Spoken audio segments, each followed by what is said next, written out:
Assalamualaikum warahmatullahi wabarakatuh. Bismillah walhamdulillah wassalatu wassalamu ala rasulillah Sayyidina Maulana Muhammad bin Abdullah wa ala alihi wa sahbihi man wala wa la hawla wa la quwwata illa billah amma ba'd. Yang kami hormati para habaib, khususnya Al-Habib Muhdar Al-Habsyi, beliau dari Ghurfah Hadramut, guru kita bersama Nabi Hasan bin Sadiq bin Husain bin Hadi Al-Hamid, segenap para asatidah dan pejabat pemerintah yang mungkin hadir, baik sipil, Polri atau TNI, hadirin dan hadirat yang dirahmati Allah Subhanahu wa taala. Orang kalau sudah kenal sama Rasulullah, maka dia akan mengetahui tidak ada yang lebih indah daripada Nabi Muhammad. Tidak ada yang lebih mulia daripada Rasulullah. Tidak ada yang lebih istimewa daripada Nabi Muhammad. Al-Habib Ali bin Muhammad bin Husain Al-Habsyi, kalau sudah mengingat kemuliaan Nabi, kehebatan Nabi, beliau menyatakan manamdah illan Nabi, bukan zuna wal khabiyah. Kami enggak bisa muji kecuali Nabi sudah. Kenapa? Semua kemuliaan, semua yang terhormat kalau dibandingkan sama Nabi pasti di bawahnya Rasulullah. Karena itu mereka tidak pernah memandang ada yang lebih hebat daripada Rasulullah, walaupun surga. Walaupun surga, mereka tidak menganggap itu lebih hebat daripada Nabi. Mereka lebih memilih Nabi Muhammad daripada surga. Mereka minta surga bukan karena tertarik dengan bidadari, bukan karena tertarik dengan bangunan, bukan karena tertarik dengan makanan, tapi minta masuk surga karena Nabi Muhammad di akhirat ditempatkan ada di surga.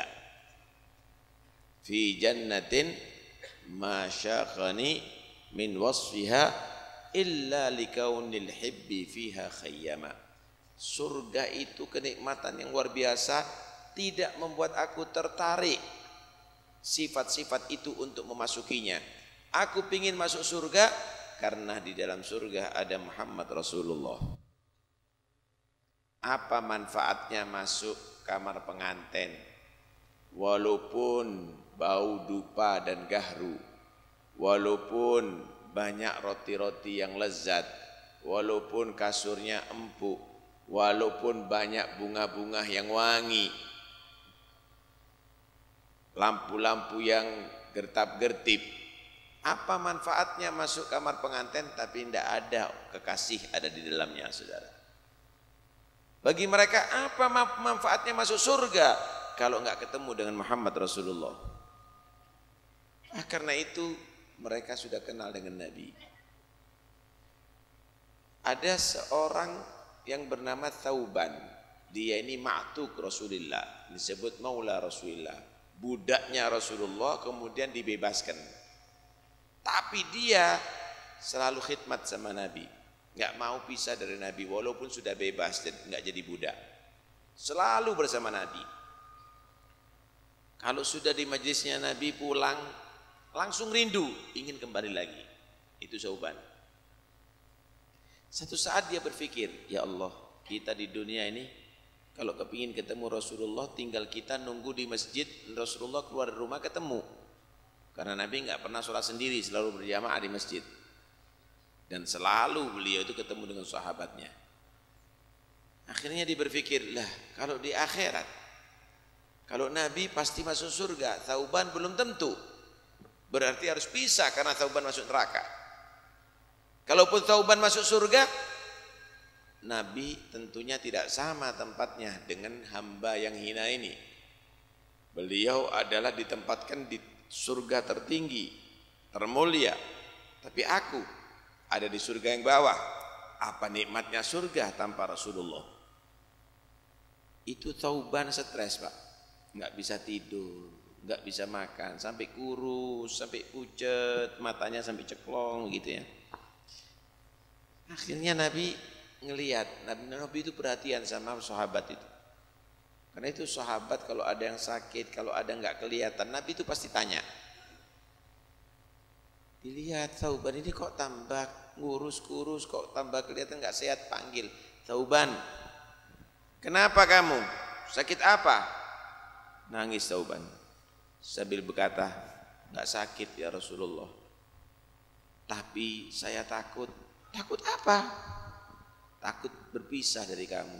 Maksudnya saya merasa hidup di dunia ini kok nikmat dengan Anda. Setiap pulang dari majelis Anda sampai di rumah pingin ketemu lagi dengan Anda. Tapi kalau ada di akhirat gimana ya Rasulullah? Thauban belum tentu masuk surga. Kalaupun masuk surga tempatnya pasti berbeda karena Anda adalah Habibullah, kekasih Allah.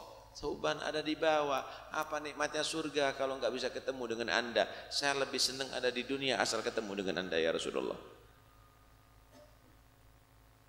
Melihat omongannya Thauban itu Nabi diam.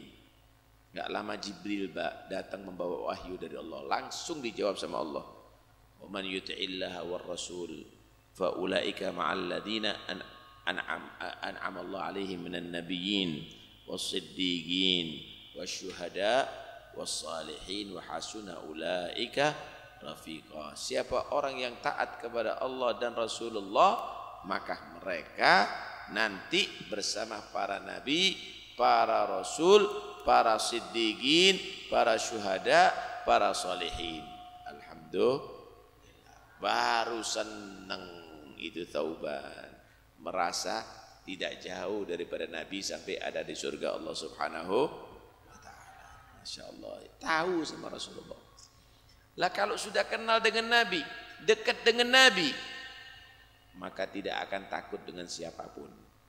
Kenapa? Siapa yang dekat sama Rasulullah, insya Allah akan dilindungi dari segala malapetaka.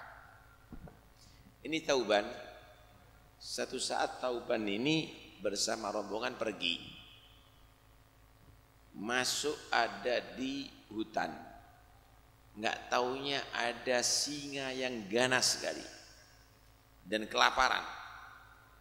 Singa tadi itu meraung-raung, melihat ada manusia dari situ, semua ketakutan dan singa ini sudah siap untuk menerkam. Kukunya, taringnya udah siap untuk menerkam.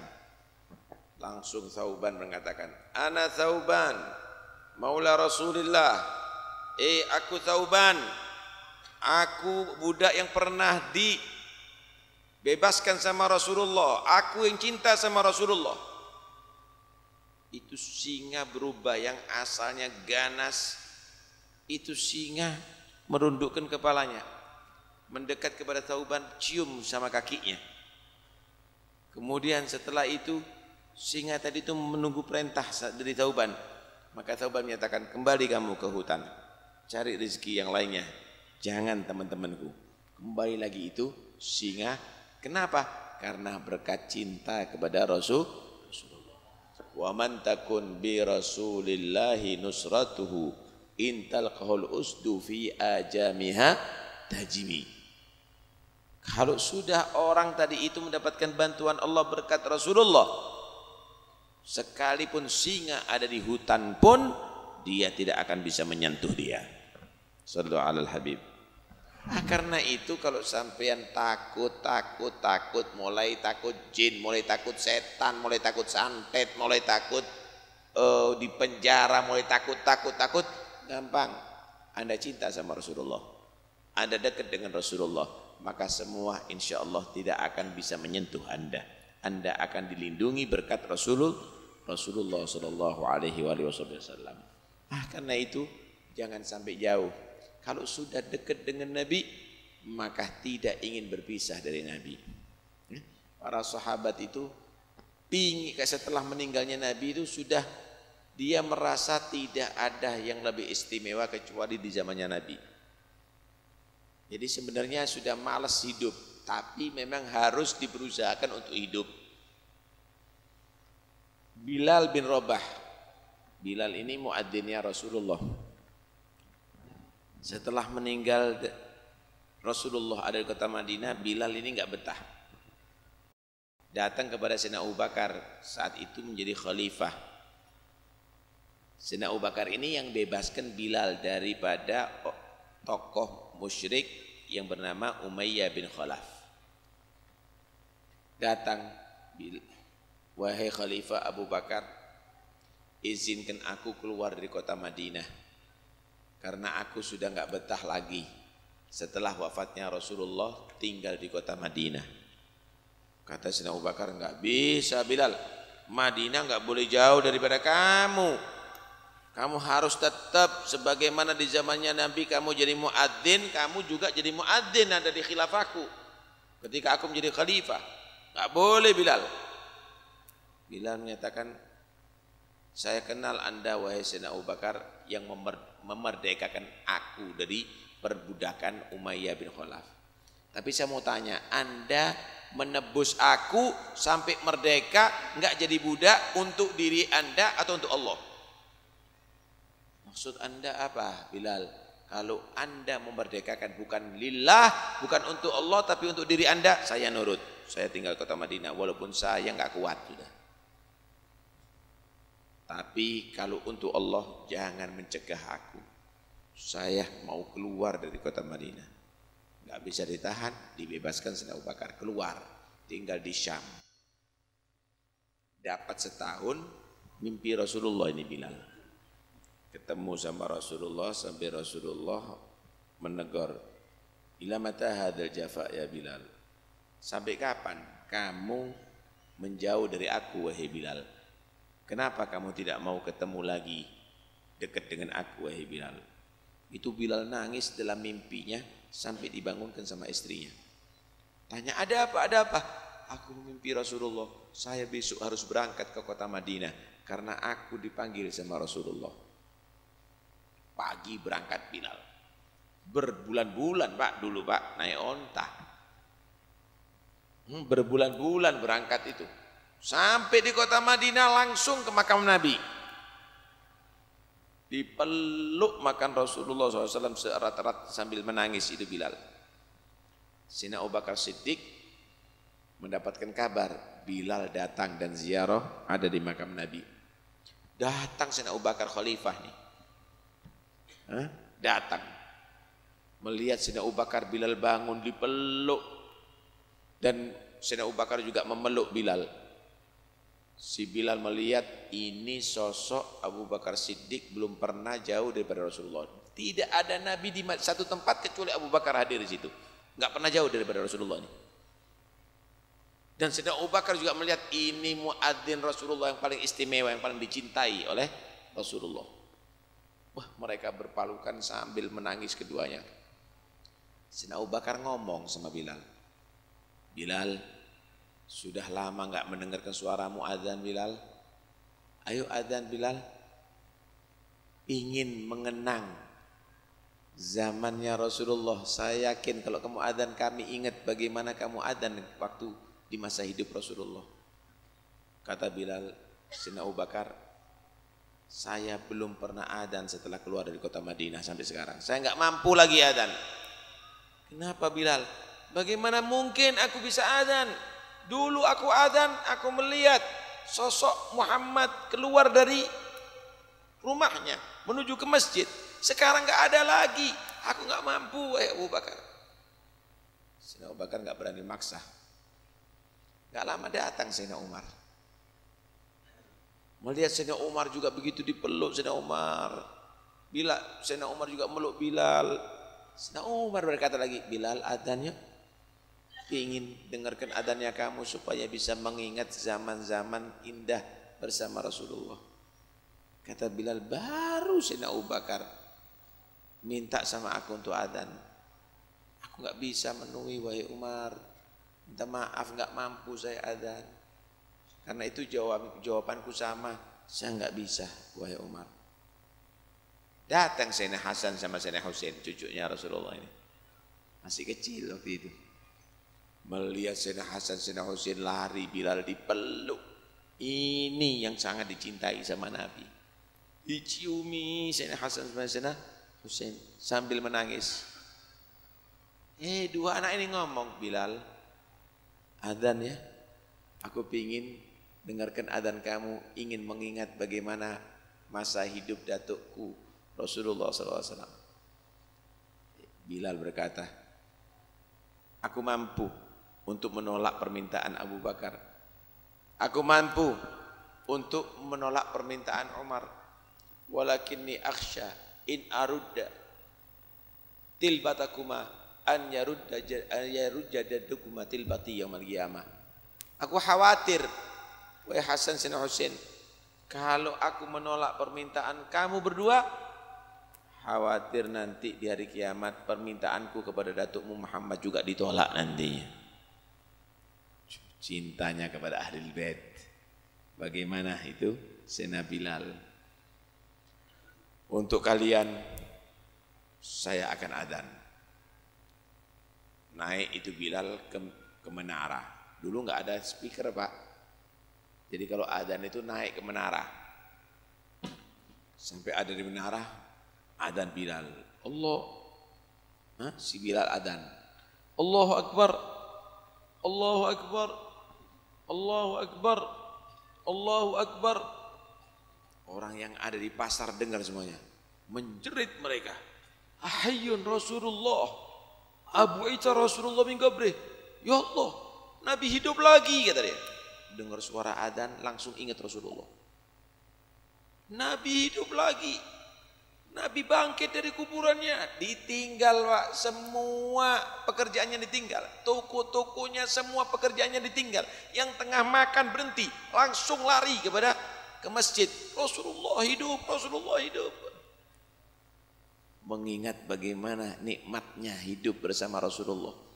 Nikmatnya hadir majelisnya Nabi. Nikmatnya dekat dengan Nabi Muhammad.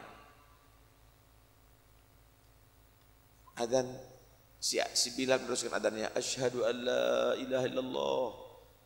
Asyhadu an la ilaha illallah. Itu perempuan yang ada di dalam rumah menjerit semuanya, Rasulullah hidup. Rasulullah bangun dari kuburnya, keluar dari rumah semuanya menuju ke masjid. Sampai asyhadu anna Muhammadar Rasulullah.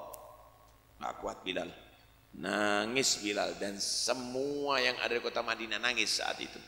Sehingga dikatakan tidak pernah ada kucuran air mata yang lebih besar setelah menangisnya manusia dalam wafatnya Rasulullah melebihi daripada kedatangan Bilal. Setelah wafatnya Nabi, kedatangan Bilal setahun setelah wafatnya Rasulullah. Jadi mereka itu merasa nikmat itu bukan karena bangunan, nikmat itu bukan karena makanan, nikmat itu bukan karena kekayaan, nikmat itu bukan karena perempuan, nikmat itu bukan karena apa-apa. Nikmat itu adalah dekat dengan Nabi, dekat dengan Rasul. Ini yang tahu Nabi, yang cinta sama Nabi pasti akan begitu. Kenapa? Tatanazzahul uyunu fi hadaigi mahasini jamalih fala tajidu makhluqan fil wujudi ala mithalih. Saudara, kalau ada orang melihat pemandangan indah, gunungkah, sungaikah, kalau melihat sesuatu yang indah, bangunankah, tapi kalau sudah melihat Rasulullah lebih indah daripada itu semuanya, bahkan lebih indah daripada surga Allah Subhanahu wa ta'ala. Mudah-mudahan dekat sama Rasulullah, kenal sama Rasulullah, bisa ketemu sama Rasulullah, bisa memandang Rasulullah, bisa dekat dengan Nabi Muhammad, dapat syafaatnya Nabi Muhammad insyaallah, dan mudah-mudahan dapat bertemu dengan Rasulullah ya qadatan ya au manaman fid dunya wa fil barzah wa fil akhirah. Amin ya rabbal alamin. Wassallallahu ala sayyidina Muhammad wa alihi wasallam. Alhamdulillah rabbil alamin. Assalamualaikum warahmatullahi wabarakatuh.